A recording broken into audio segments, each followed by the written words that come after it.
Top 1. The Oracle Bones. In 1889, in the rural outskirts of Anyang, in Henan province, a scholar named Wang Yirong examined a batch of so-called dragon bones sold in a traditional medicine shop. The bones were being ground into powder as a remedy for malaria. But as Wang looked closer, he noticed something impossible to ignore. Etched into the surface of several ox scapulae and turtle plastrons were rows of symbols. Not decorative scratches, not random marks. These were structured characters. What he was holding was not medicine, it was a message, and it had been buried for over 3,000 years. Excavations soon followed at what would later be identified as the last capital of the Shang dynasty. Archaeologists uncovered pits filled with thousands of inscribed bones, many cracked from exposure to intense heat. Each specimen followed a precise ritual format. A question was carved into the bone, often including the date and the name of the diviner. The bone was then heated with a metal rod until it fractured. The cracks were interpreted as a response from ancestral spirits or deities. In many cases, the outcome of the event was later carved beside the original question. The questions were not vague or symbolic. They were specific and practical. Would it rain within 10 days? Should the king launch a military campaign? Would a royal consort survive childbirth? The inscriptions recorded not only the inquiry, but sometimes the actual outcome, allowing modern researchers to compare prediction with result. In several instances, the events described in the after record aligned with known archaeological evidence, including war campaigns and harvest cycles. Physically, the bones revealed deliberate preparation. The surfaces were shaved flat. Hollows were drilled in measured positions to control where cracks would form. The heat was applied in a consistent pattern, creating predictable fracture lines. This was not random superstition. It was a controlled ritual system refined over generations. By the early 20th century, over 100,000 oracle bone fragments had been recovered. They now represent the earliest known form of Chinese writing. Yet their purpose was not administrative, it was communicative. Each bone functioned as a medium between the living and something unseen. When the first discoveries were announced, many scholars dismissed the spiritual component as primitive belief. The bones were reclassified as historical documents rather than ritual devices. Photographs of early excavations disappeared during political upheavals. Entire collections were scattered across private holdings. Some fragments were lost forever.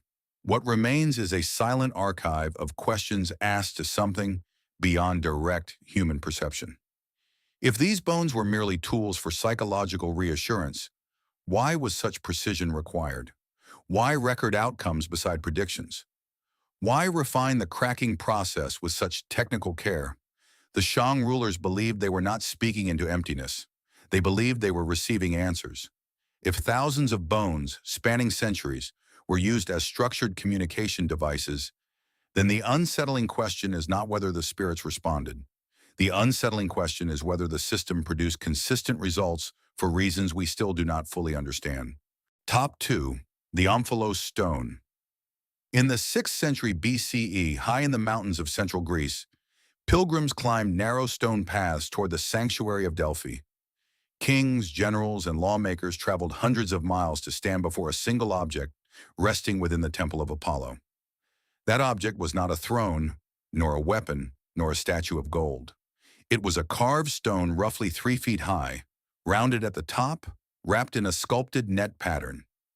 The Greeks called it the omphalos, the navel of the world, and according to their belief, it marked the exact point where communication between humans and gods was strongest. The stone stood near a chasm in the earth. Ancient accounts describe vapors rising from below, faint and sweet-smelling. Above this fissure sat the Pythia, the oracle of Delphi. When consultations began, she would descend into an inner chamber, seat herself near the omphalos, and enter a trance. What followed were utterances that shaped the course of empires. Croesus of Lydia was advised here before attacking Persia. Spartan leaders sought guidance before war. Even Alexander the Great stood before this stone demanding prophecy. Modern geological surveys conducted in the 20th century revealed that Delphi lies at the intersection of 2 fault lines. Beneath the temple runs a bituminous limestone layer capable of releasing ethylene gas under seismic pressure. Laboratory studies show that low concentrations of ethylene can induce altered states of consciousness, including euphoria and dissociation, without rendering a subject unconscious. The physical conditions described in ancient texts are consistent with this phenomenon. The omphalos itself was not randomly placed. It marked a specific location directly above the suspected vent. The stone weighs approximately 1,300 pounds and was carved with deliberate symmetry. Though often treated as symbolic, it functioned as a fixed reference point inside the chamber. The Pythia's position relative to the stone and the vent appears to have been carefully controlled. When excavations began in the 19th century, French archaeologists uncovered fragments of the original omphalos. The stone was removed, catalogued, and displayed in a museum setting. The chasm was sealed. Official reports minimized the descriptions of gas emissions found in ancient sources. Later reconstructions of the temple omitted discussion of environmental factors. The oracles delivered at Delphi were famously ambiguous, yet their authority was absolute. Entire political systems deferred to responses generated within that chamber. If those responses were influenced by geological conditions interacting with human neurology, then the stone was more than the sacred decoration. It was a component in a physical interface between environment and mind. No modern institution acknowledges Delphi as anything beyond a religious site, yet seismic monitoring in the region continues under restricted parameters. The exact vent beneath the temple remains partially inaccessible. If a precisely positioned stone above a geological fault could alter consciousness in a predictable way, then the boundary between divine revelation and environmental technology begins to blur. The omphalos may have marked more than the center of the world. It may have marked a place where human perception was deliberately modified. And if that is true, what exactly were those ancient visitors hearing when they knelt before the stone? Top 3. The Urim and Thummim. In the late 2nd millennium BCE, within the inner chamber of the Israelite tabernacle, a high priest stood before a breastplate set with 12 gemstones. Hidden within that sacred garment were two objects referred to only as the Urim and the Thummim. Their exact shape was never fully described. No surviving specimen has ever been recovered. Yet according to multiple passages in the Hebrew Scriptures, these stones were used to determine the will of God in matters of war, leadership, and national survival. Decisions that would cost thousands of lives were resolved through their use. The earliest references describe moments of crisis. When King Saul sought guidance before battle, he inquired through the Urim.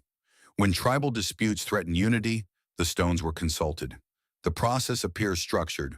A question was posed. An answer was received.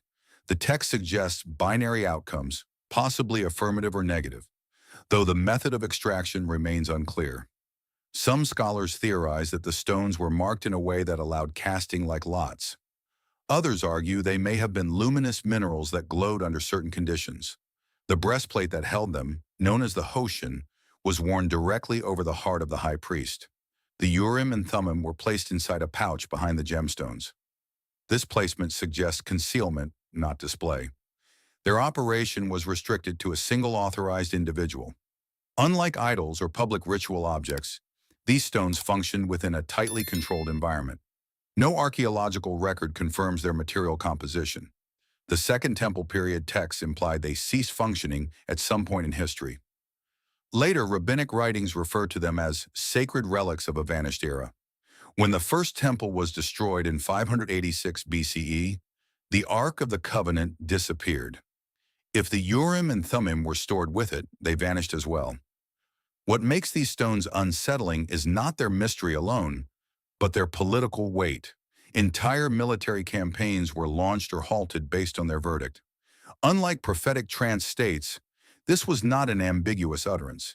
It was presented as a clear answer delivered through an object. After the Babylonian exile, references to the stones become sparse. The decision-making structure shifted toward written law and human deliberation. The objects were never replaced. There is no recorded attempt to replicate them. Modern historians often reduce the Urim and Thummim to ritual casting tools, equivalent to sacred dice. Yet the texts insist on something more direct. They describe inquiry and response, not probability. The loss of the stones is treated not as a logistical inconvenience, but as the end of a channel. If two physical objects were believed to serve as a conduit between a nation and its divine authority, their disappearance is more than symbolic. It represents a severed connection. The question remains unresolved.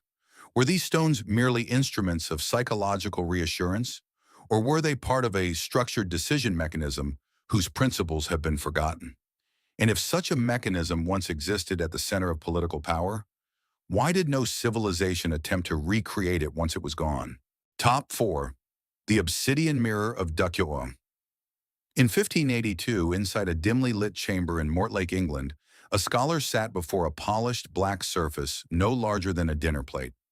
The scholar was Dr. John Dee, mathematician, astronomer, advisor to Queen Elizabeth II.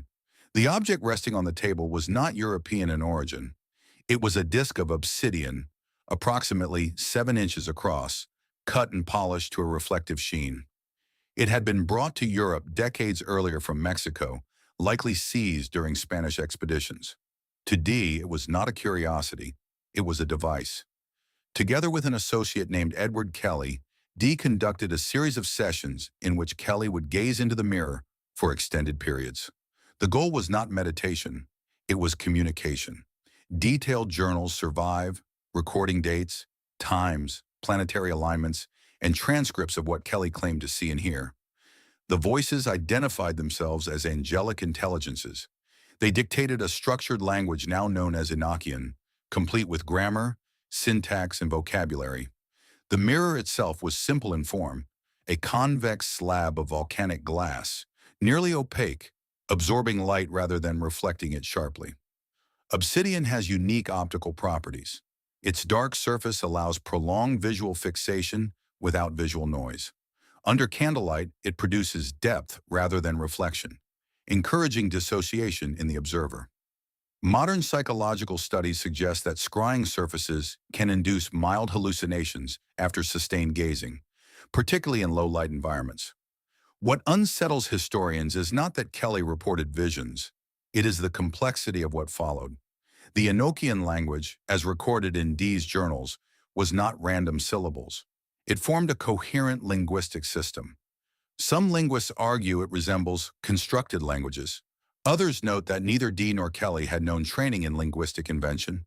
The mirror remains preserved today in the British Museum. It measures roughly 7.5 inches in diameter and weighs just under 2 pounds. It shows no inscriptions, no mechanical components, no hidden chambers. It is simply a black reflective disc. After Dee's death, his reputation deteriorated.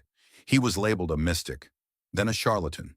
Portions of his journals disappeared for centuries before resurfacing in fragmented collections. Some transcripts were never fully published. References to certain sessions are missing pages. In political context, Dee was more than a mystic. He was involved in early intelligence work for the English crown. His correspondence included coded symbols marking letters as intended for Secret Service. Some historians speculate that the sessions were either elaborate deceptions or psychological experiments. Others maintain that Dee genuinely believed he was contacting something beyond the human realm. If the mirror was merely a psychological trigger, then it demonstrates how material objects can alter cognition in measurable ways. But if the structured language recorded in those sessions originated outside Dee's conscious invention, then the mirror was more than glass. The unsettling fact is that the object still exists. It has been tested, weighed, cataloged. It reveals no anomaly. Yet the transcripts associated with it describe dialogues spanning years. Was the mirror a tool that opened the subconscious mind? Or did it function as something Dee himself believed it to be? A window? And if a simple disk of volcanic glass could serve as an interface between perception and something perceived as external, how many other relics once operated under similar principles? Top 5. The Aztec Smoking Mirror. In 1519, as Spanish forces advanced through central Mexico, they encountered priests carrying polished black mirrors mounted in wooden frames. These objects were not decorative ornaments. They were ritual instruments dedicated to Tezcatlipoca, a deity whose name translates as smoking mirror. According to Aztec cosmology, Tezcatlipoca could see all actions of humankind through his mirror, observing events across realms of existence. The physical mirrors recovered from temples were made of obsidian, a volcanic glass formed from rapidly cooled lava. Each disc measured between 6 and 10 inches in diameter and was polished to a near-flawless surface. Unlike reflective metal mirrors common in Europe at the time, obsidian absorbs most visible light. When viewed under dim illumination, its surface does not produce a clear image, but a deep, shifting darkness. Ritual accounts describe priests gazing into these mirrors for extended periods, sometimes while fasting or inhaling incense smoke derived from copal resin. The environment inside Aztec ceremonial chambers was controlled. Low light, rhythmic chanting, controlled breathing. The mirror was positioned at eye level, sometimes mounted to allow steady fixation. Archaeological analysis confirms that these mirrors were carefully shaped using abrasion techniques that required hours of grinding with sand and water.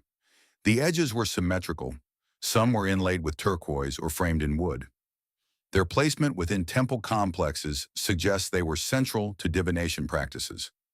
Chroniclers from the Spanish conquest period reported that Aztec leaders relied on mirror-based visions to interpret omens, predict invasions, and guide military movements. Modern optical experiments reveal that prolonged gazing into a uniform dark surface can induce the Troxler effect, a neurological phenomenon in which the brain begins to fill in visual blanks with internally generated imagery.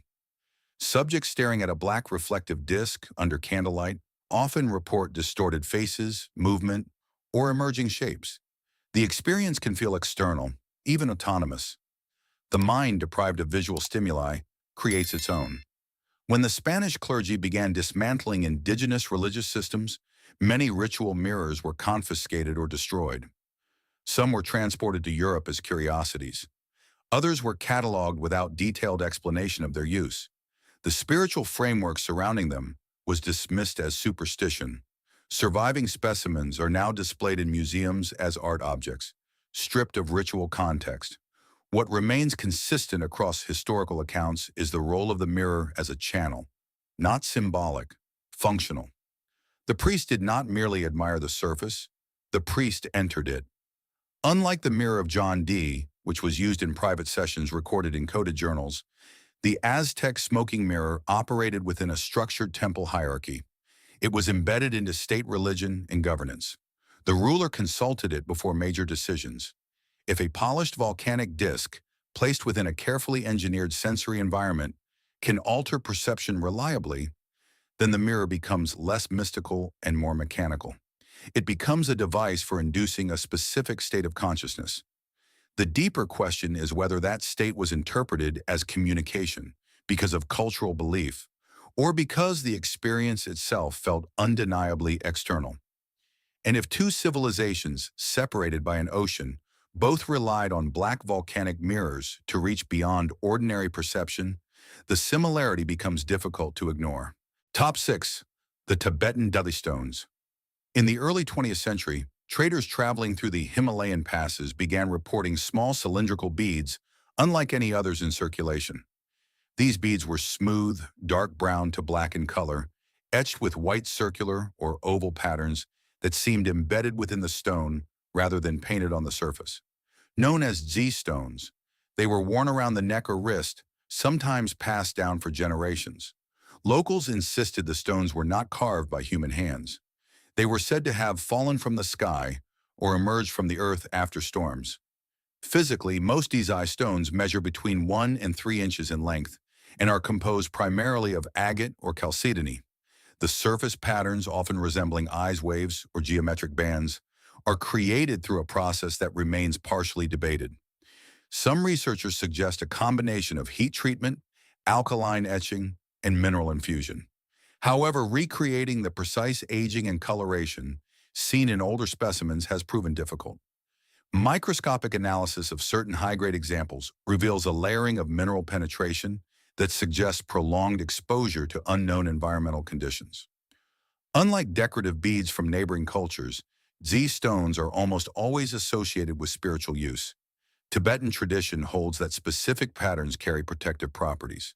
The so-called nine-eyed Z is considered particularly powerful, believed to align the wearer with higher states of awareness and shield against unseen forces.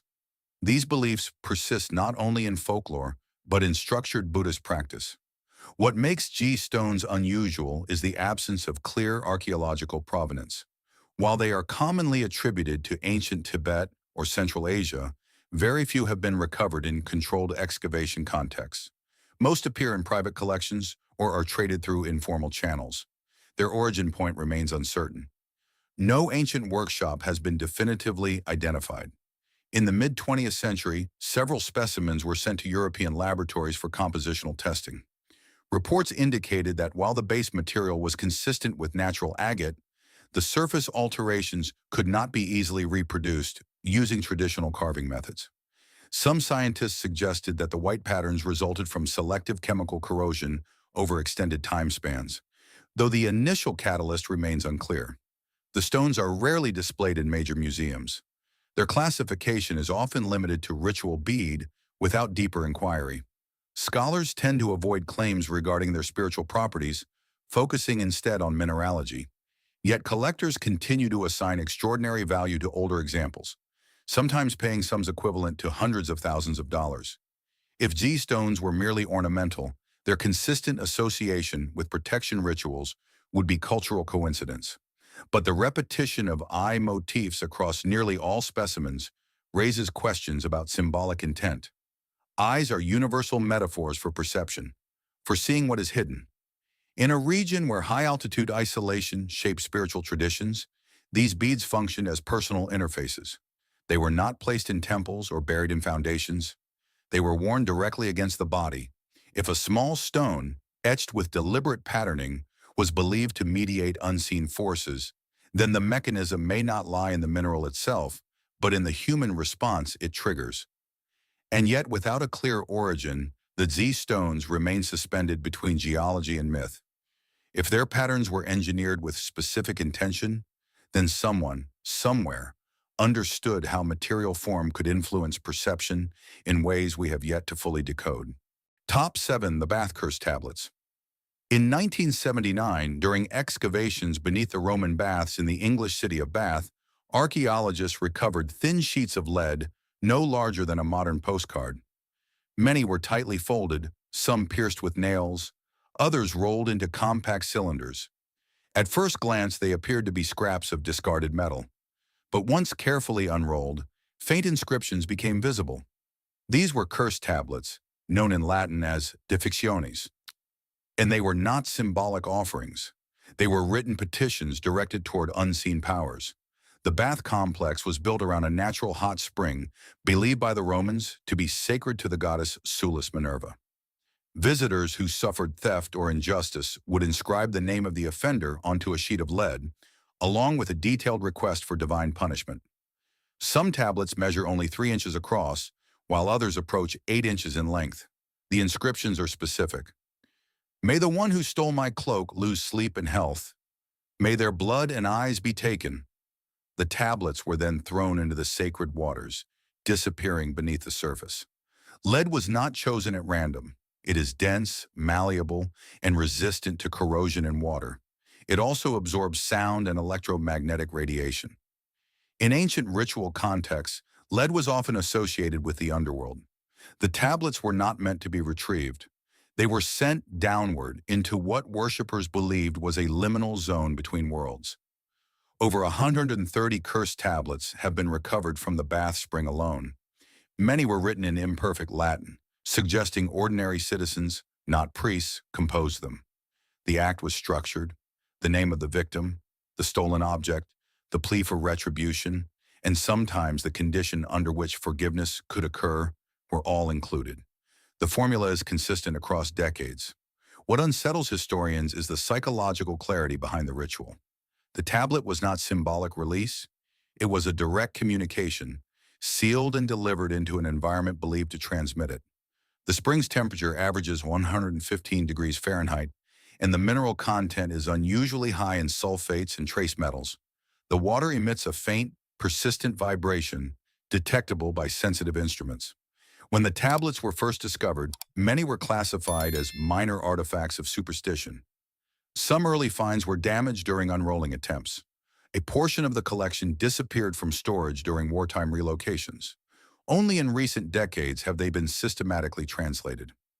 Unlike the oracle bones of China, which recorded inquiries to ancestors, these tablets were accusations. They were messages sent into a medium that functioned as a conduit. The sacred spring was not merely a backdrop, it was the delivery system.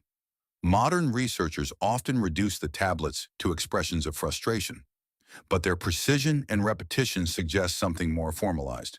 The writers believed the message would reach its target.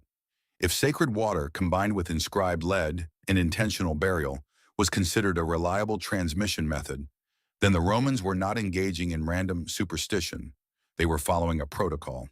And if dozens of independent individuals trusted that a sheet of engraved metal could cross a boundary between visible and invisible realms, then the ritual reflects a shared assumption that the boundary itself was permeable. Top 8. The Crystal Skull of Mitla. In 1924, in the region of Oaxaca, Mexico, a crystal skull surfaced under circumstances that remain disputed. According to some accounts, it was discovered near the ruins of Mitla, an ancient Zapotec ceremonial center known for its geometric stone mosaics. The skull, carved from a single block of clear quartz, measured approximately 5 inches in height and weighed close to 10 pounds. It was anatomically detailed, with defined cheekbones, eye sockets, and a detachable jaw.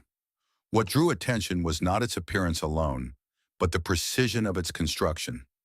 Quartz ranks 7 on the Mohs hardness scale, making it resistant to simple carving techniques. Early 20th century critics argued that such a skull could not have been shaped using pre-Columbian tools.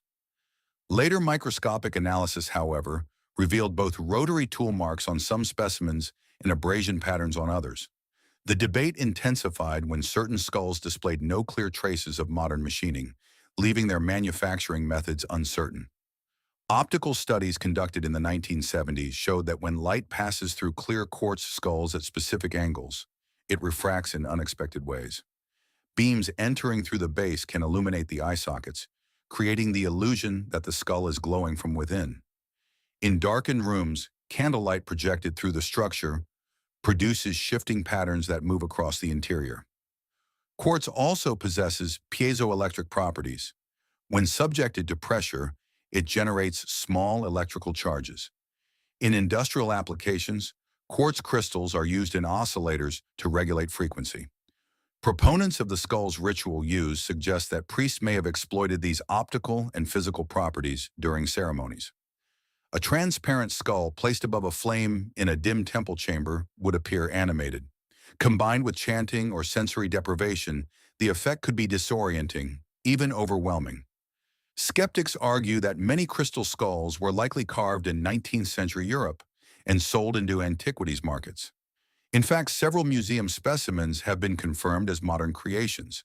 Yet not all skulls share identical provenance. A few remain difficult to conclusively date, particularly those held in private collections with limited access for testing. What distinguishes the Mitla skull in particular is its structural symmetry. Measurements indicate bilateral accuracy within fractions of an inch. The detachable jaw fits seamlessly, aligning with the upper cranium without visible hinge mechanisms. Such engineering suggests either advanced tooling or prolonged manual abrasion requiring years of labor. When examined under polarized light, internal stress lines within the quartz reveal no obvious fractures from aggressive shaping. This has led some researchers to speculate that the material may have been carefully selected for structural integrity before carving began. Official institutions often treat the skulls cautiously, emphasizing the likelihood of modern fabrication. However, access to certain specimens remains restricted, limiting independent analysis. Public fascination continues, fueled by claims that the skulls store information or act as consciousness amplifiers. If even one crystal skull were authentically pre-Columbian and crafted with the precision observed, it would challenge assumptions about lapidary capabilities in ancient Mesoamerica. More importantly, it would suggest deliberate use of a material known today for its resonance and signal stability. The skull, a universal symbol of mortality, carved from a crystal capable of refracting and conducting energy, becomes more than sculpture. It becomes a focal point. If ancient artisans understood how light and structure could interact within quartz, then the object may have been designed not just to be seen, but to alter the perception of those who looked into it. Top 9. The Sumerian Foundation. Figurines in 1931 during excavations at the ancient Sumerian city of Lagash in southern Iraq, archaeologists uncovered a small copper figurine buried beneath the corner of a temple wall. The statue stood less than 10 inches tall, its hands clasped in prayer, its eyes wide and unblinking. It was not placed in a shrine. It was not displayed for worship. It had been deliberately sealed beneath layers of brick and stone, positioned directly under the structural axis of the building. Further excavations revealed dozens of similar figurines across Mesopotamian sites, dating back to the 3rd millennium BCE. Each was embedded into the foundation of temples, palaces, or city gates before construction was completed. Some were made of copper, others of stone or terracotta. Many bore inscriptions identifying the ruler who commissioned the building and invoking divine protection. What distinguishes these objects is their placement. They were never meant to be seen again. Once sealed beneath tons of mud, brick, and stone, they existed in darkness, under pressure, below the level of human activity. Their orientation was precise, often aligned with cardinal directions or positioned at load-bearing intersections. The inscriptions frequently included phrases translated as "to bind heaven and earth" or "to secure the dwelling of the god." The figurines were not decorative dedications. They were structural anchors within a cosmological framework. The Sumerians believed that temples were not merely buildings. They were meeting points between realms. The foundation figurine acted as an intermediary, linking the structure above to the divine domain below. Material analysis of several copper specimens reveals intentional alloy composition. Trace elements such as arsenic were included, increasing hardness and resistance to corrosion. Some figurines show evidence of ritual anointing before burial, with residue traces of oils and plant compounds detected in soil samples. When 20th century archaeologists began removing these objects for study, some were separated from their original context without detailed recording of orientation. Others were relocated to museum storage. The spiritual rationale behind their placement was often categorized as ceremonial symbolism. Yet the repetition across centuries suggests systematic intent. Foundation deposits were not random acts of devotion. They followed consistent architectural protocols. Before walls rose, before roofs were placed, the figurine was embedded. Only then was the structure considered complete. If a building's stability was believed to depend not only on engineering, but on a symbolic or metaphysical anchor, then the figurine served as more than tribute. It functioned as a connector. Unlike the cursed tablets thrown into water or the obsidian mirrors used in trance, these objects operated in stillness. They were placed at the boundary between earth and constructed space. They marked the seam where the human domain met what lay beneath. Modern construction acknowledges stress points, load distribution, and grounding systems. The Sumerians may have conceptualized grounding differently, not electrical, but cosmological. If temples were designed as thresholds, then something needed to hold that threshold in place. And if small metal figures buried beneath foundations were considered essential to maintaining balance between realms, then ancient architecture may have been less about shelter and more about alignment. Top 10. The Tibetan Furba Dagger. In 1905, during a British expedition through the high plateaus of western Tibet, an officer documented a ritual object unlike any conventional weapon. It was approximately 12 inches long, forged from iron or bronze, with a three-sided blade tapering to a blunt tip. The handle was elaborately carved, often depicting wrathful deities, serpents, or multi-faced figures. The object was not sharpened for combat. It was never designed to cut flesh. It was a furba, a ritual dagger used in Vajrayana Buddhist ceremonies to pin spiritual forces to the earth. Unlike ornamental relics displayed in monasteries, the furba was an operational tool. During exorcism rites, it was driven downward into the ground or into ritual cakes made of barley flour. The act symbolized the immobilization of negative entities. The practitioner did not swing it like a blade. The practitioner anchored it vertically, point down, as if sealing a boundary. Many furbas were constructed with deliberate symmetry. The triangular blade represents stability across 3 dimensions.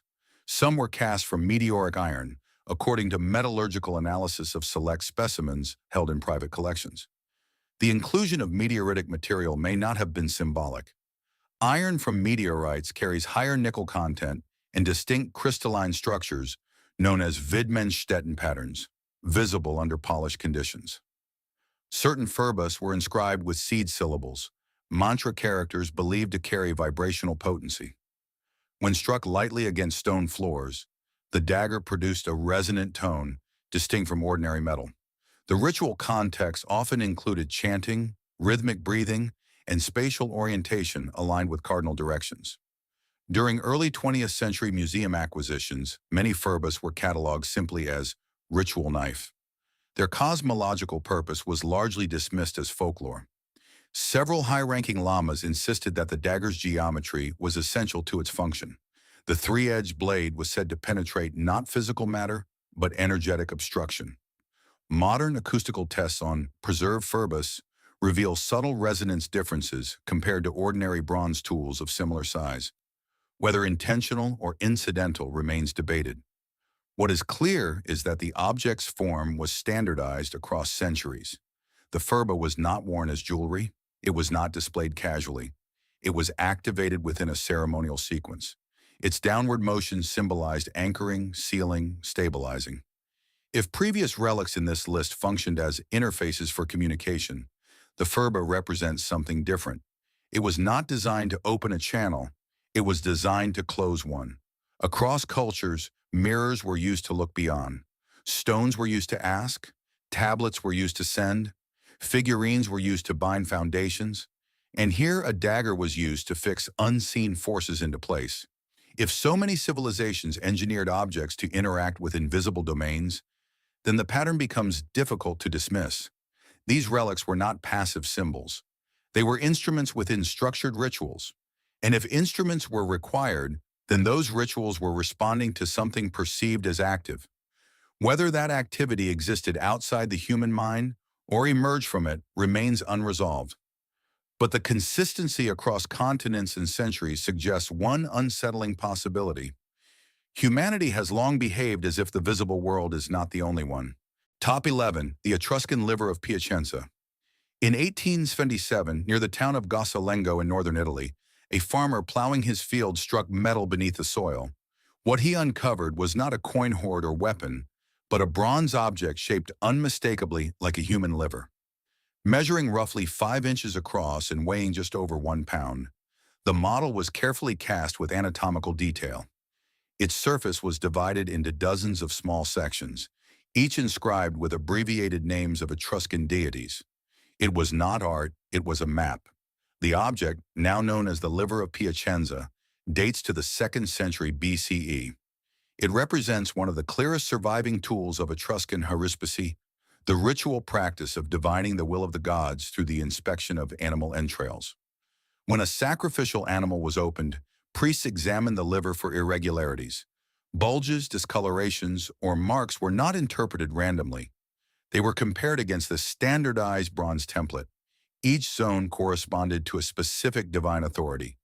The model is divided into 40 distinct compartments arranged in concentric order. The outer band contains the names of celestial gods associated with the sky. The inner sectors are linked to underworld or terrestrial forces. The liver itself was seen not merely as an organ, but as a reflection of the cosmos. The surface functioned as a coded interface between earthly events and divine structure.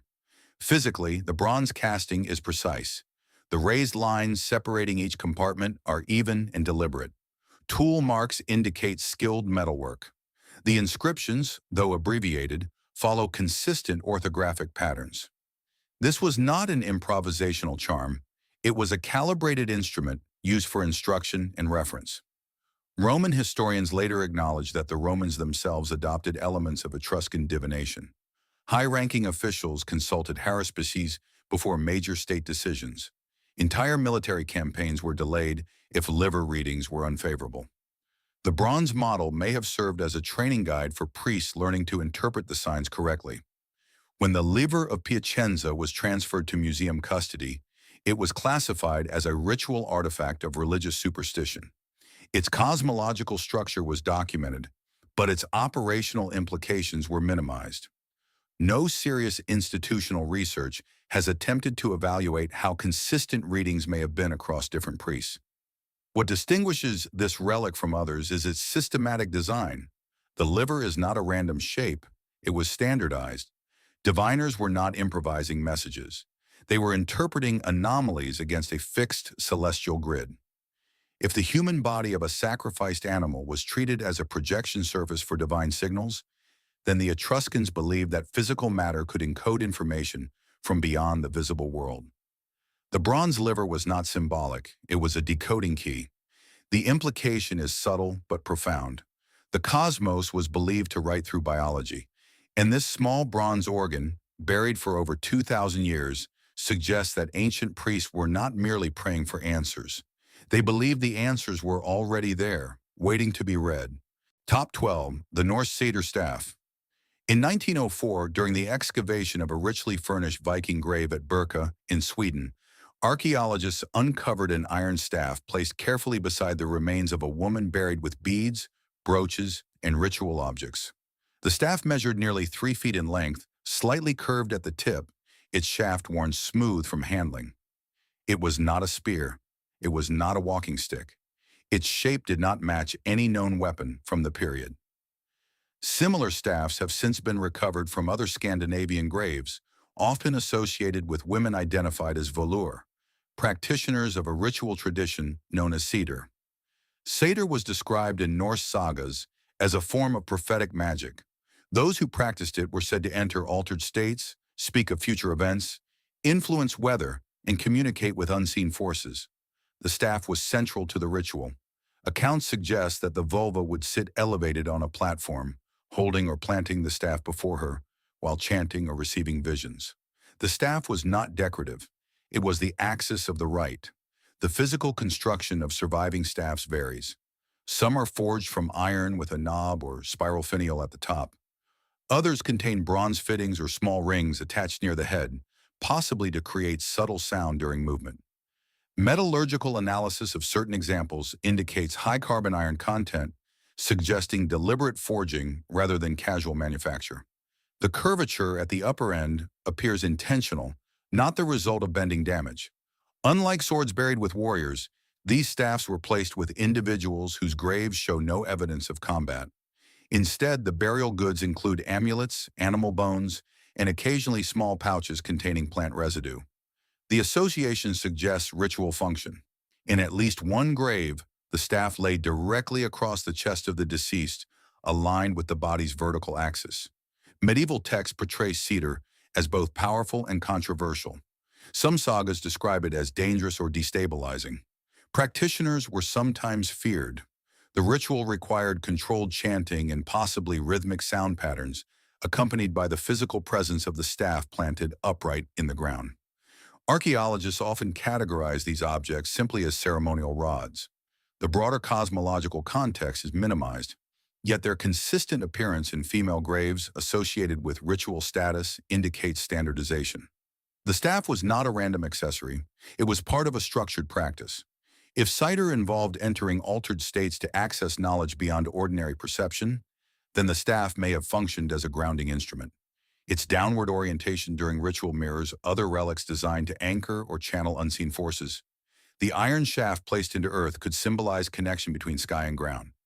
In a culture where cosmology included multiple realms such as Asgard, Midgard, and Hell, the idea of vertical alignment was central. The staff embodied that axis. It was a portable world tree reduced to metal. When Viking culture transitioned into Christian Scandinavia, references to cider declined. The ritual was suppressed or reinterpreted. The staff ceased appearing in graves. The practice faded from public memory. What remains are iron rods recovered from soil centuries later, stripped of voice and context. If the cider staff was used as a physical mediator between visible and invisible realms, then its disappearance represents more than cultural change. It marks the closing of a technique once believed capable of reshaping perception itself. And if such tools were buried with their practitioners, sealed in earth for 1,000 years, Perhaps they were not meant to be used again. These relics reveal a pattern that is difficult to dismiss as coincidence. Across continents and centuries, civilizations engineered physical objects for a singular purpose: to mediate between the visible world and something beyond it. Oracle bones were cracked under controlled heat. Stones were positioned above geological fractures. Mirrors were polished to optical depth. Quartz skulls were shaped with geometric precision. Bronze livers mapped the heavens onto flesh. Iron staffs were planted vertically, as if stabilizing an unseen axis. This was not random belief. It was structured interaction. The repetition of method is striking. Specific materials were selected: obsidian, quartz, bronze, iron, lead. Objects were placed in liminal zones, beneath foundations, above chasms, inside sacred water, in darkened chambers, buried in graves. The relic was never incidental. It was central to the ritual system. Without it, the procedure was incomplete. Over time, something changed. The rituals were categorized as superstition. The objects were removed from operational context and transferred into glass display cases. Their placement was separated from their function. Transcripts were fragmented. Excavation records were minimized. The technical precision behind their construction was acknowledged, yet their intended mechanism was quietly dismissed. If these artifacts were purely symbolic, the consistency of engineering would be unnecessary. If they were only psychological aids, the precision of placement and material selection would be excessive. Instead, they suggest that ancient cultures believed interaction required instruments. That perception could be altered through structure. That communication required calibration. The loss is not merely spiritual, it is methodological. When the relic is stripped of ritual, the protocol disappears. What remains is an object without instruction. The deeper implication is unsettling. Multiple civilizations behaved as though reality contained thresholds. They built devices to approach them. They believed access required preparation, alignment, and physical tools. Perhaps the question is not whether these relics truly connected to other realms. Perhaps the more disturbing question is why so many independent cultures were convinced that connection was possible in the first place. And if they were wrong, why did they all make the same mistake? If they were right, what exactly were they reaching toward? If these ancient artifacts have changed the way you look at the objects in your own world, please subscribe to our channel and like this video. We are uncovering the history that time tried to bury. Help us cultivate the future. The next treasury of secrets will be opened soon.